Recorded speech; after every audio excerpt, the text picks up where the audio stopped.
الرحيم وعلى آله وأصحابه الطيبين الطاهرين أما بعد فأعوذ بالله من الشيطان الرجيم بسم الله الرحمن الرحيم وَيُعَلِّمُهُمُ الْكِتَابَ وَالْحِكْمَةَ وَيُزَكِّيهِمْ إِنَّكَ أَنْتَ الْعَزِيزُ الْحَكِيمُ آمنت بالله صدق الله العظيم وصدق رسوله النبي الكريم الأمين ونحن على ذلك لمن الشاهدين والشاكرين والحمد لله رب العالمين مولاي صل وسلم دائما أبدا على حبيبك خير الخلق كلهم فإن من جودك الدنيا وذرتها ومن علومك علم اللوح والقلم مولاي صل وسلم دائما أبدا على حبيبك خير الخلق كلهم غریبم یا رسول اللہ غریبم یا رسول اللہ غریبم ندارم در جہاں جز تو حبیبم بری نازم کے ہستم امت تو گناہ گارم ولیکن خوش نصیبم۔ تمام تعریفیں اللہ رب العالمین جل سبحانہ و تعالی کے لیے خاص ہیں، جو اس کائنات کا خالق بھی ہے اور ہم سب کا مالک بھی۔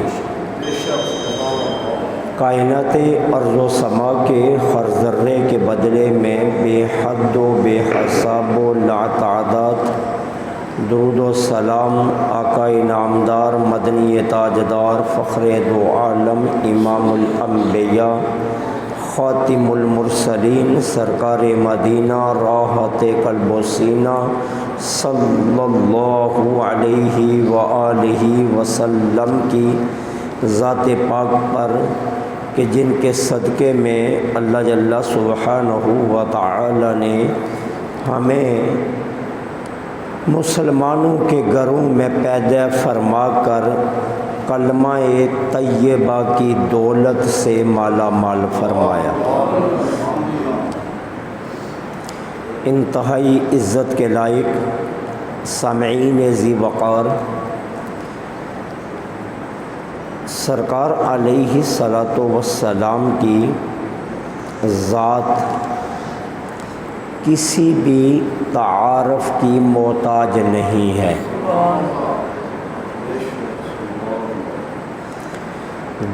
جب سے تالیف اور تصنیف کا سلسلہ شروع ہوا ہے، اس وقت سے لے کر آج تک ہر دور میں ہر وقت میں میرے آقا کی ذات پر اتنا لکھا جا چکا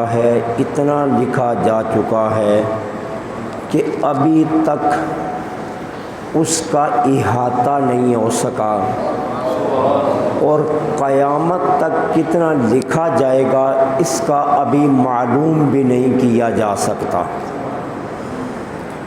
اپنے تو اپنے ہیں، غیر مسلموں نے بھی میرے آقا کی ذات پر اب تک ہزاروں کتابیں لکھ دی ہیں۔ ایک یورپین غیر مسلم مصنف یہ کہتا ہے کہ ان کی ذات پر لکھنے والوں کا دائرہ اتنا وسیع ہے کہ جس کا ختم ہونا ناممکن ہے۔ البتہ ان کے لکھنے والوں میں اپنا نام شامل کرنا یہ بھی فخر کی بات ہے۔ یہ ایک غیر مسلم کہہ رہا ہے، اور مسلمانوں نے میرے آقا کی ذات پر کتنا لکھا اس کا تو احاطہ ہی نہیں کیا جا سکتا، اور نہ قیامت تک ممکن ہے کہ احاطہ کیا جا سکے۔ اس لیے حضور کی ذات کسی تعارف کی محتاج نہیں ہے۔ میرے آقا کا جو سلسلہ نسب ہے، دنیا کے تمام انساب اور تمام دنیا کے نسبوں میں افضل ترین، اعلیٰ ترین، بلند ترین، بہترین جو نسب ہے وہ میرے آقا کا نسب ہے۔ اس لیے حضور کی ذات کسی تعارف کی محتاج نہیں ہے، لیکن ہر دور میں میرے آقا کی توصیف اور مدحت کا کام یہ جاری رہے گا۔ میں اور آپ نہ بھی رہے تو پھر بھی حضور کا ذکر رہے گا، اور میں کرنے والا اور آپ سننے والے نہ بھی رہے تو اللہ کریم عز و جل کسی اور سے یہ ڈیوٹی لیتا رہے گا۔ قیامت تک ایک لمحے کے لیے، ایک سانس کے لیے، ایک سانس کے کروڑویں حصے کے برابر بھی کبھی میرے آقا کی مدحت میں وقفہ نہیں آئے گا۔ یہ سلسلہ مسلسل جاری رہے گا۔ مجھے جو موضوع سخن دیا گیا ہے وہ ہے کہ حضور بحیثیت معلم اعظم۔ اس حقیقت کو سمجھنے کے لیے آپ سب سے پہلے عرب کا معاشرہ سمجھیے۔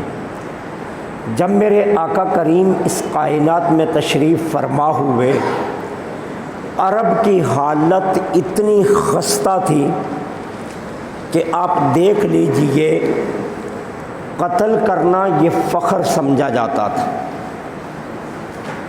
کسی کی عزت لوٹنا یہ سرداری کی نشانی ہوا کرتی تھی۔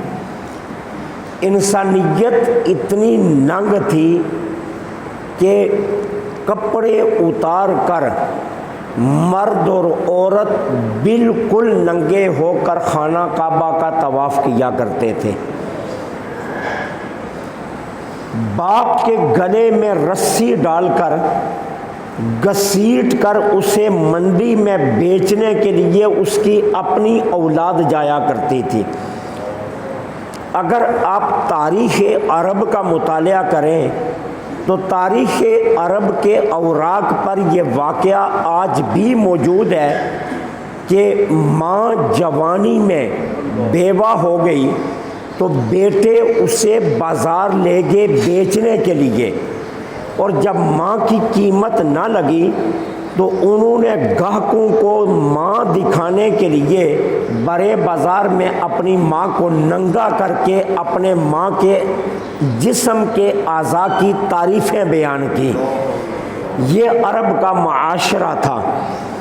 عرب کے معاشرے کا عالم یہ تھا کہ شراب کے بغیر کوئی محفل سجتی نہیں تھی، اور جب سرداری کے منصب پر کسی کو بٹھایا جاتا تو اس کی تعارف کے لیے یہ دیکھا جاتا تھا یہ قاتل کتنا بڑا ہے، یہ ظالم کتنا بڑا ہے۔ حتیٰ کہ تاریخ عرب کے اوراق پر یہ بات بھی موجود ہے، یمن کا ایک تاجر مکہ میں سامان تجارت بیچنے آیا تو اس کا سامان بھی چھین لیا گیا اور اسے دھکے دے کر مکہ سے نکالا گیا۔ مکہ کے سرداروں کے دروازے پر اس نے دستک دی، لیکن اسے کوئی انصاف دینے والا نہیں تھا۔ یہ عرب کا معاشرہ تھا، یہ سرزمین عرب کی انسانیت کا یہ عالم تھا۔ جب میرے آقا کریم علیہ الصلاۃ والسلام اس کائنات میں تشریف لائے، عرب ایک وسیع علاقہ تھا، ایک طویل و عریض علاقہ تھا، اور اس پر ابراہیم علیہ الصلوۃ والسلام کی دعاؤں کے ثمرات موجود تھے۔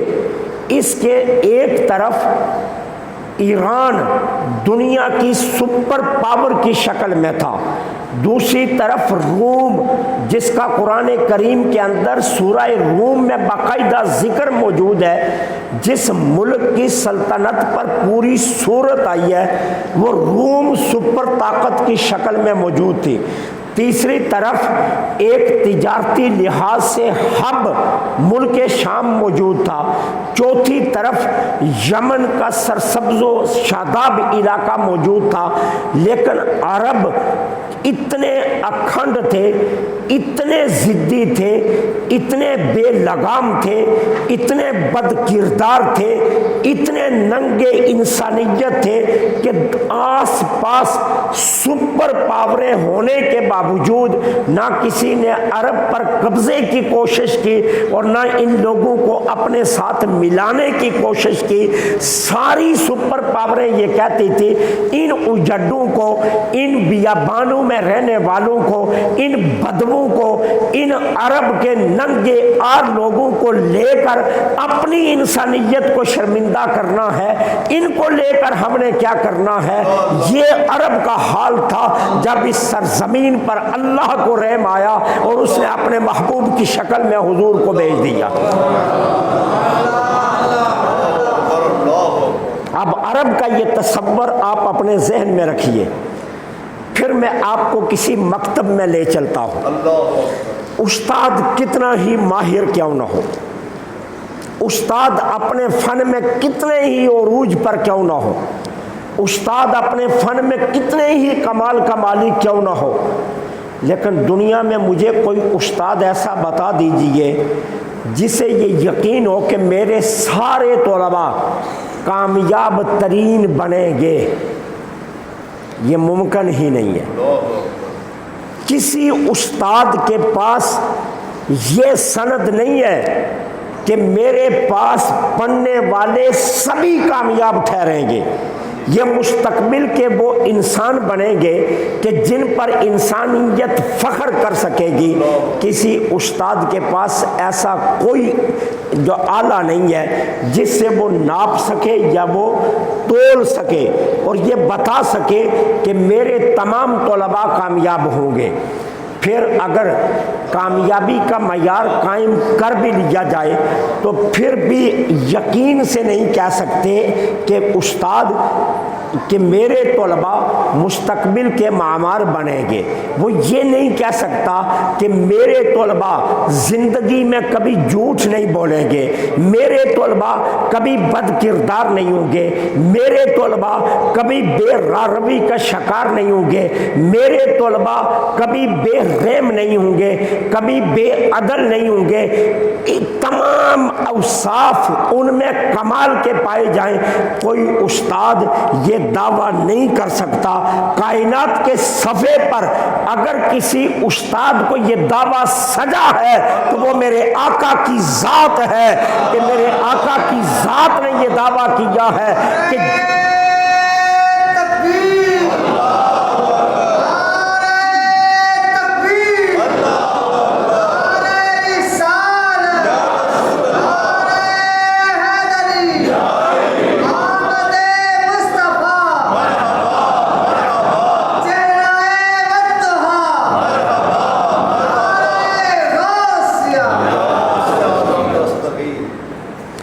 یہ فخر میرے آقا کریم علیہ الصلاۃ والسلام کو حاصل ہے۔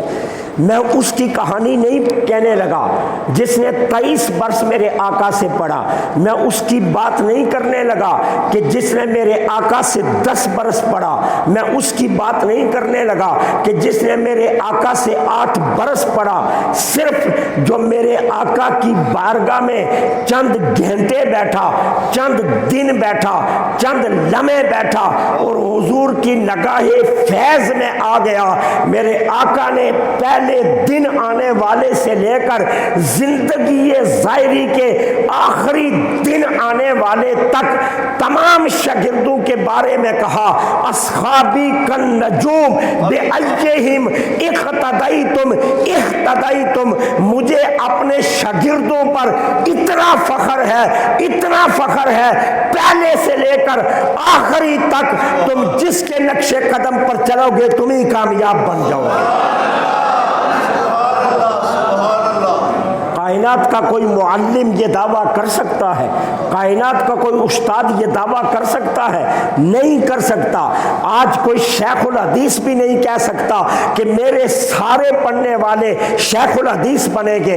آج کوئی مفتی بھی یہ دعویٰ نہیں کر سکتا کہ جنہوں نے میرے پاس پڑھا وہ سبھی مفتی بن جائیں گے. آج بیالوجی پڑھانے والا یہ دعویٰ نہیں کر سکتا کہ جن کو میں نے بیالوجی پڑھا دی یہ پھر زندگی میں کبھی بیالوجی میں فیل نہیں ہوگا. کیمسٹری پڑھانے والا دعویٰ نہیں کر سکتا کہ زندگی میں یہ کیمسٹری میں ناکام نہیں ہوگا. ارے میتھ پڑھانے والا یہ دعویٰ نہیں کر سکتا کہ زندگی میں یہ میتھ میں ناکام نہیں ہوگا. ایک آمینہ کا لال ہے جس کا دعویٰ یہ ہے کہ جس کو میں نے پڑھا دیا وہ ناکام نہیں ہوگا. یہ صرف سیدہ آمینہ کے لال کا دعویٰ ہے کہ برائے جس کو میں نے پڑھا دیا وہ ناکام نہیں ہوگا. آؤ میں تمہیں بتاتا ہوں 1,40,000 میرے غلام ہیں, میرے صحابہ ہیں. 1,40,000 صحابہ میں سے ارے جس کے نقش قدم پر تم چلو گے وہی تمہارا رہبر اور رہنما ہوگا. یہ معلم اعظم کی شان ہے, یہ معلم اعظم کی شان ہے. اور پھر نابالغوں کو پڑھانا تو آسان ہے نا.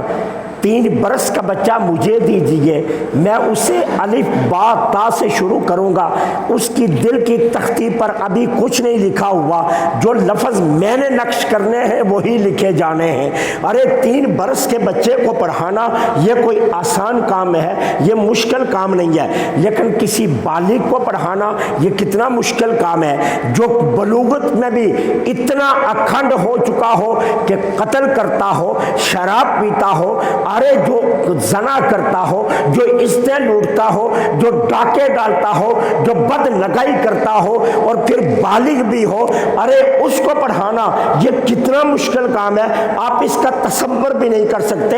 نابالغوں کو پڑھانا تو تعلیم نابالغہ تو آسان ہے, تعلیم بالغہ بہت مشکل ترین کام ہوتا ہے, کیونکہ بالغ کا ذہن منتشر ہوتا ہے, اس لیے اس کے ذہن پر حروف نقش کرنا یہ آسان کام نہیں ہوتا ہے. یہ آمینہ کے لال کا فخر ہے, نابالغوں کو نہیں, سارے بالغ آئے اور انہیں دنیا کا رہبر و رہنما بنا کر کھڑا کر دیا.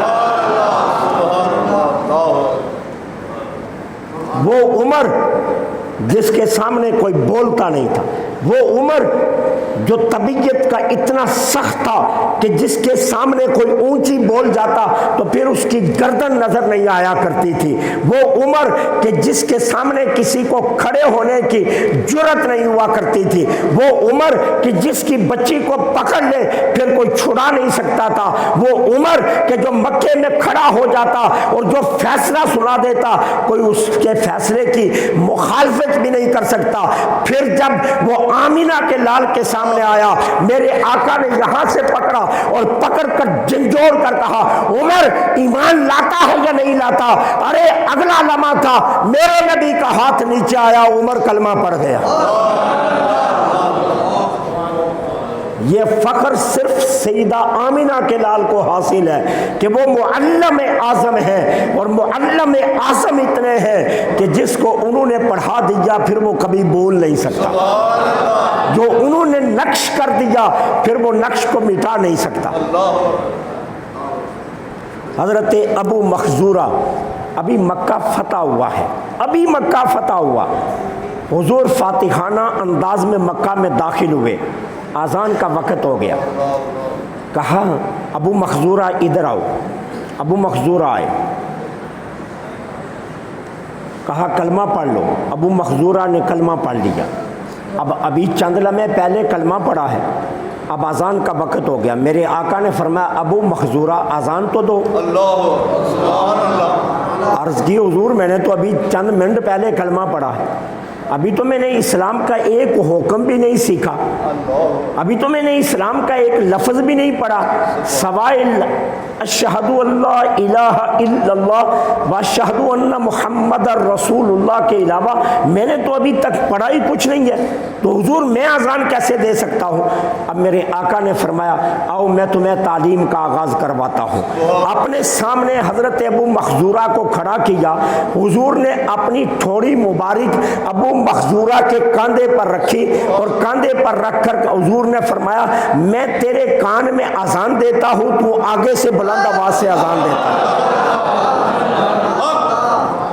اب حضور کی تھوڑی مبارک ابو مخزورہ کے کاندھے پر ہے اور حضور کے لب ابو مخزورہ کے کان کے ساتھ جڑے ہوئے ہیں، میرے نبی ابو مخزورہ کے کان میں اذان دے رہے اور ابو مخزورہ بلند آواز سے آگے اذان دے رہے۔ جب آئے اشہد ان محمد رسول اللہ پر تو میرے آقا نے فرمایا ابو مخزورہ ذرا زور لگا کر یہ کلمہ کہو۔ ابو مخزورہ نے زور لگا کر یہ کلمہ کہا، لیکن میرے نبی سمجھ رہے تھے ابھی تعلیم پوری نہیں ہوئی ہے، کہا ذرا اور زور لگاؤ۔ ابو مخزورہ نے اور زور لگایا، میرے نبی نے فرمایا ابو مخزورہ ابھی آواز دل سے نہیں نکل رہی ہے، ذرا یہ کلمہ دل سے تو کہو۔ ابو مخزورہ نے عرض کیا حضور ابھی تو ایمان لایا ہوں، ابھی تو دل میں یہ کلمہ پہنچا بھی نہیں ہے۔ اب آمینہ کے لال نے ابو مخزورہ کے سینے پر زور سے اپنا دست مبارک مارا اور مار کر کہا ابو مخزورہ اب ذرا یہ کلمہ بولو۔ اب ابو مخزورہ نے وہ کلمہ بولا تو مکے کا کوئی پہاڑ نہیں تھا جہاں تک ابو مخزورہ کی آواز نہیں گئی۔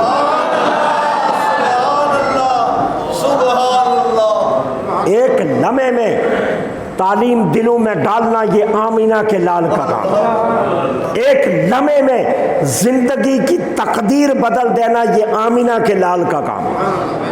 اور پھر آپ میتھ کے استاد کے پاس جائیں، وہ میتھ پڑھائے گا، آپ اسے کہیں مجھے انگلش پڑھا دیں، وہ کہتا ہے میں سبجیکٹ اسپیشلسٹ ہوں، میں آپ کو انگلش نہیں پڑھا سکتا، میرا میتھ ایک سبجیکٹ ہے۔ اب آپ فقہ کے استاد کے پاس چلے جائیں، وہ کہتا ہے میں فقہ کا ماہر ہوں، میں صرف و نحو نہیں پڑھا سکتا، صرف و نحو کسی اور سے پڑھنی پڑتی ہے۔ آپ کسی حدیث کے استاد کے پاس چلے جائیں، وہ کہتا ہے میں حدیث پڑھاؤں گا، میں باقی تفسیر کی بات نہیں کروں گا، آپ نے تفسیر کسی اور سے پڑھ لیجئے۔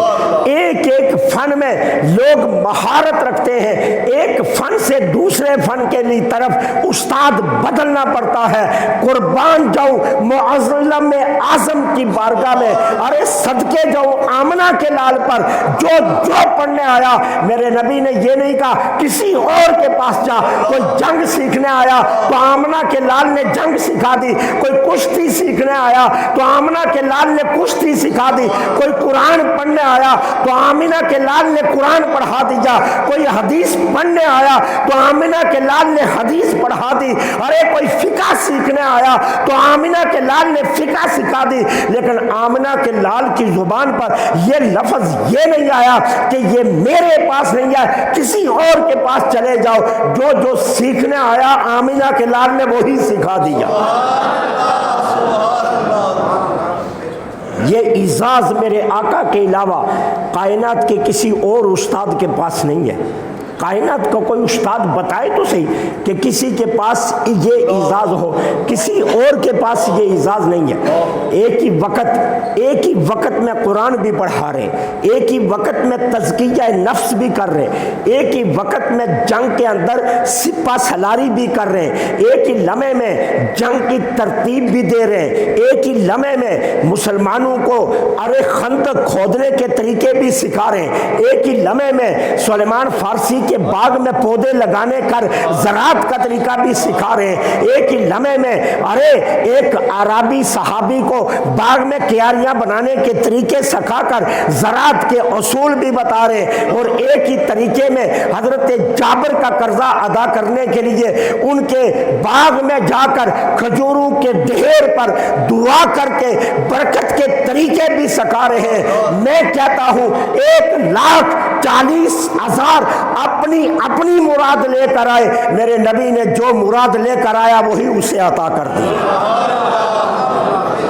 نعرہ تکبیر، نعرہ رسالت، نعرہ رسالت، نعرہ رسالت، سرکار کی آمد، سرکار کی آمد، سرکار کی آمد، سردار کی آمد، سردار کی آمد، شاہ کی آمد، سید کی آمد، سید کی آمد، شاہد کی آمد، مشہود کی آمد، مرحبا یا مصطفیٰ، مرحبا یا مصطفیٰ۔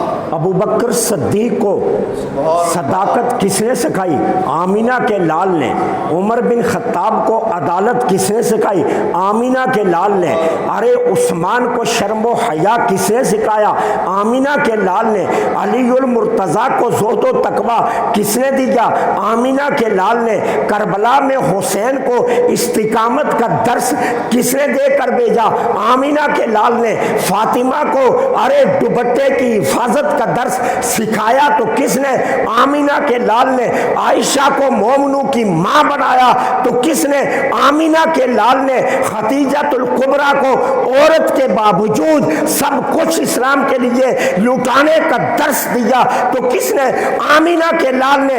حبشہ کے غلام کو آداب غلامی سکھائے تو کس نے؟ آمینہ کے لال نے۔ انس کو طریقہ غلامی نہیں طریقہ خادمیت سکھایا تو کس نے؟ آمینہ کے لال نے۔ ام ایمن کو پرورش کے آداب سکھائے تو کس نے؟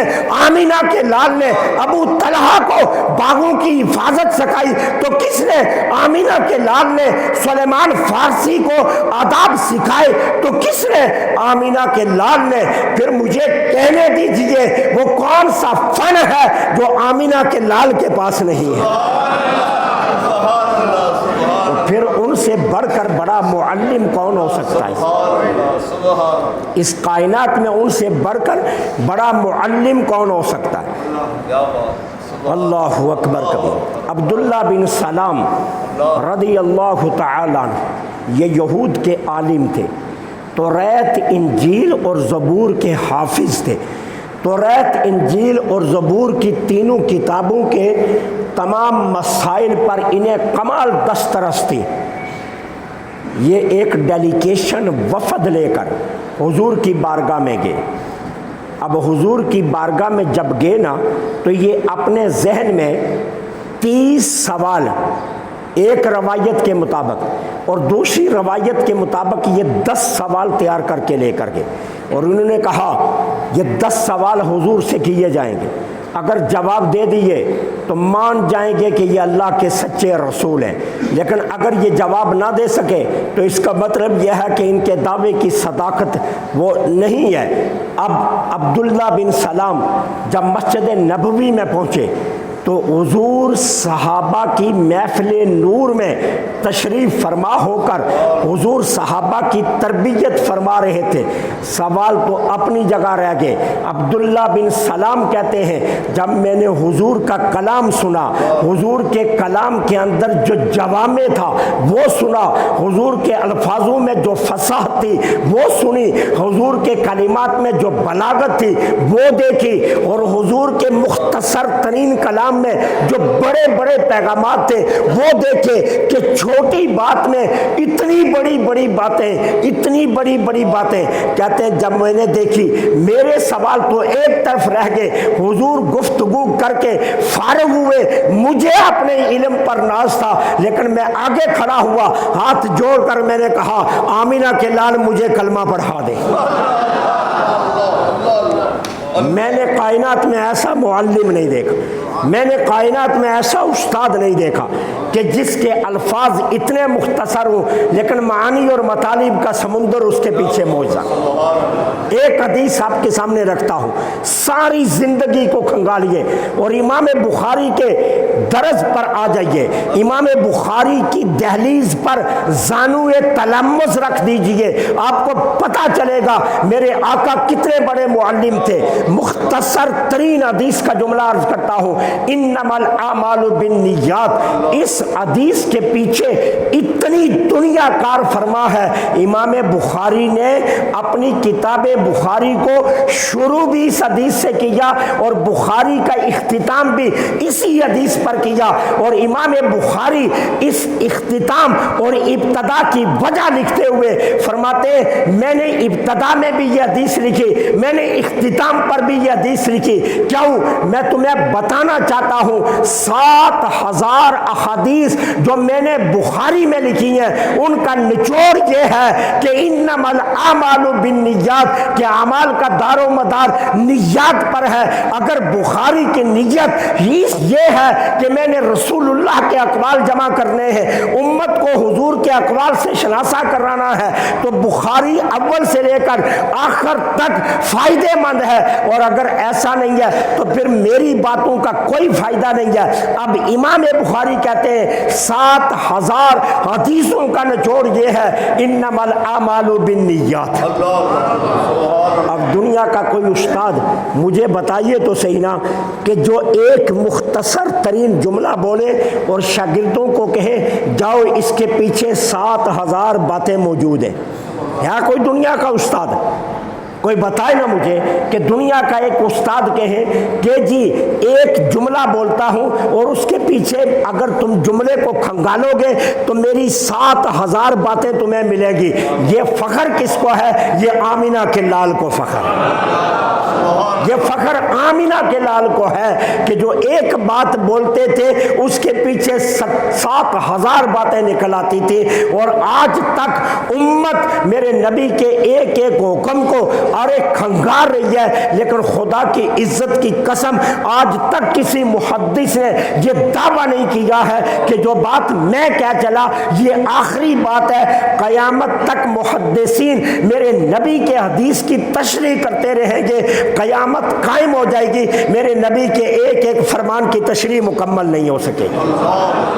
تو پھر اس سے بڑھ کر بڑا معلم کون ہو سکتا؟ ان سے بڑھ کر بڑا استاد کون ہو سکتا؟ اور پھر دیکھیے حضرت سلیمان فارسی سے ایک مرتبہ ایک یہودی عالم کی ملاقات ہوئی، اس نے کہا عجیب کمال کی بات ہے، تمہارا نبی ایسا ہے جو استنجے کے طریقے بھی بتاتا ہے، جو وضو کے طریقے بھی بتاتا ہے، نبی تو بہت بلند شان کا ہوتا ہے۔ سلیمان فارسی رضی اللہ تعالیٰ عنہ کا جواب آب زر سے لکھنے کے قابل، کہا سارے نبیوں میں اور آمنہ کے لال میں یہی تو فرق ہے، سارے نبی اپنا علم ادھورا چھوڑ گئے، کائنات میں امت کے لیے جس نے کامل علم دیا وہی تو آمینہ کا لال ہے۔ مجھے بتائیے آج کسی مسلمان کو حضور کا در چھوڑ کر کسی اور کے پاس جانے کی ضرورت ہے؟ مجھے بتائیے تو صحیح نا۔ آج 14.5 صدیوں کے بعد بھی ہمیں استنجا کا طریقہ سیکھنا ہو تو آمینہ کے لال کے دروازے پر، غسل سیکھنا ہو تو آمینہ کے لال کے دروازے پر، اپنی کامیابی سیکھنی ہو تو آمینہ کے لال کے دروازے پر، آج ہمیں اپنی ناکامیوں سے نکلنے کا راستہ ڈھونڈنا ہو تو آمینہ کے لال کے دروازے پر، آج ہمیں طہارت پاکیزگی باطن اور ظاہر کی سیکھنی ہو تو آمینہ کے لال کے دروازے پر، یہاں تک آج اگر ہمیں قرآن سیکھنا ہو تو آمینہ کے لال کے دروازے پر کہ آمینہ کے لال نے قرآن جیسے پڑھا ویسے پڑھو تو تم کامیاب بن جاؤ گے۔ تو پھر ماننا پڑے گا حضور سے بڑا اس کائنات میں معلم کوئی نہیں، حضور اس کائنات کے معلم اعظم ہیں کہ جنہوں نے ایک ایک بات اپنی امت کو سکھا دی، ایک ایک بات اپنی امت کو سکھا دی۔ اور اتنا سکھایا کہ پھر امت کو کسی غیر کا محتاج نہیں رہنے دی، کسی غیر کا محتاج نہیں رہنے دی۔ لوگ کہتے ہیں آگے دوڑو آگے دوڑو، زمانہ تیزی سے جا رہا ہے، ارے بھاگو مشینوں کی طرح بھاگو، تو زمانے کے ساتھ مل کر قدم چلا کر ارے چلو گے تو پھر کامیاب ہوگے۔ خدا کی عزت کی قسم، امام غزالی نے ایک جملہ لکھا، انہوں نے کہا دنیا کی ساری قومیں آگے کو جائیں گی تو انہیں ترقی ملے گی، ایمان والو تم جتنا پیچھے کو لوٹو گے تمہاری ترقی اتنی ہوگی۔ ساری دنیا منہ آگے کو رکھے، تم پلٹ کر منہ پیچھے کو رکھنا، کیوں؟ جتنا آگے نکلتے جاؤ گے ناکام ہوتے جاؤ گے، جتنا پلٹتے جاؤ گے اتنے ہی کامیاب ہوتے جاؤ گے۔ جس قدر تمہارا رخ ارے مشرق کی طرف ہوگا ناکام ہوگے، اپنا رخ مدینے کی طرف کر لو تم کامیاب ہو جاؤ گے۔ تمہاری کامیابیوں کا راز وہ سبز گنبد کے مکین کے پاس ہے، سبز گنبد کے مکین کے علاوہ تمہاری کامیابیوں کا راز کسی اور کے پاس نہیں ہے۔ 24 لاکھ مربع میل پر حکومت کرتے ہوئے یہ دعویٰ کرنا کہ اگر دریائے فرات کے کنارے کوئی بکری پیاسی مر گئی تو عمر اس کا جواب دہ ہوگا، ارے یہ دعویٰ آج تک کوئی حکمران کر سکا؟ کسی حکمران میں یہ جرأت ہے یہ دعویٰ کر سکے؟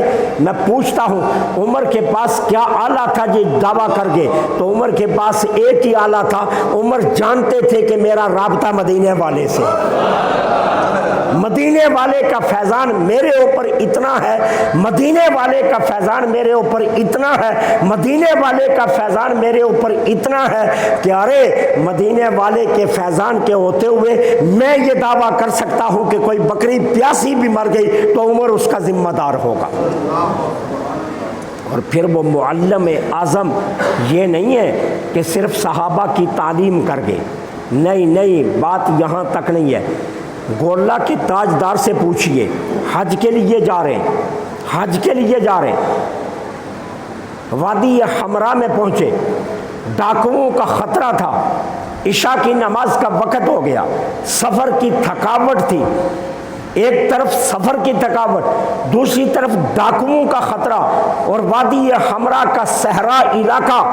اب پیر میر علی شاہ رحمت اللہ علیہ نماز عشاء پڑھنے لگے، خیال یہ کیا کہ چلو پہلی 4 رکعتیں غیر مؤکدہ ہیں، اگر نہ بھی پڑھی جائیں تو گناہ نہیں ہے، لیکن روز معمول بنا لینا یہ گناہ ہے، کبھی کبھی ترک کر دینا، کبھی چھوڑ دینا، کبھی کسی مجبوری کی بنیاد پر چھوڑ دینا، ارے یہ تو کوئی گناہ نہیں ہے۔ اب پیر میر علی شاہ رحمت اللہ علیہ نے نماز عشاء پڑھی، 4 فرض پڑھے، 2 سنتیں پڑھی، ارے 2 نفل پڑھے، 3 وتر پڑھے، 2 نفل پڑھے اور پھر بستر لگایا اور لیٹ گئے۔ ابھی آنکھ لگی تھی، آمینہ کے لال آ گئے اور آ کر کہا سید ہو کر ہماری ملاقات کے لیے آ رہے ہو اور ہماری ہی سنتیں چھوڑ دی ہیں، سید بھی ہو ملاقات بھی ہماری کے لیے آ رہے ہو اور پھر ہماری ہی سنتیں چھوڑ دی ہیں۔ یہی وہ مقام تھا نا کہ جہاں پیر میر علی شاہ نے پھر اٹھ کر کہا، کیا کہا؟ آج شک متراں دی ودھیری ہے، کیوں جندڑی اداس گنیری ہے، لو لو وچ شوق چنگیری ہے، آج نینا لائیاں کیوں جڑیاں۔ یہ نعت پھر پیر میر علی شاہ صاحب نے اسی رات اسی مقام وادی حمراء میں بیٹھ کر کہی تھی۔ آمینہ کا لال کتنا بڑا معلم ہے کہ ایک سید کو ارے اتنی صدیوں کے بعد بھی سید کو تعلیم دی کہ اگر سید ہے تو پھر تجھے اپنے نانا کی ایک ایک سنت کو بھی اپنانا پڑے گا۔ تو حضور سے بڑھ کر اس کائنات کا بڑا معلم اور کوئی نہیں۔ اکھڑ طالب علم کو پڑھانا یہی تو کمال ہے نا، اجڑ کو پڑھانا یہ کمال نہیں تو اور کیا ہے، ان پڑھ کو پڑھانا کمال نہیں تو اور کیا ہے، جس نے ساری زندگی اونٹوں کے ساتھ گزاری ہو اور جو اونٹوں کی ہدیاں پڑھتا ہو، ارے اسے پڑھانا یہ کمال نہیں تو اور کیا ہے۔ یہ کسی یونیورسٹی کے وائس چانسلر نہیں تھے ابو بکر، عمر کسی کالج کے پرنسپل نہیں تھے، عثمان بن عفان کسی انسٹیٹیوٹ کے ڈائریکٹر نہیں تھے، علی المرتضی رضی اللہ تعالی عنہ یہ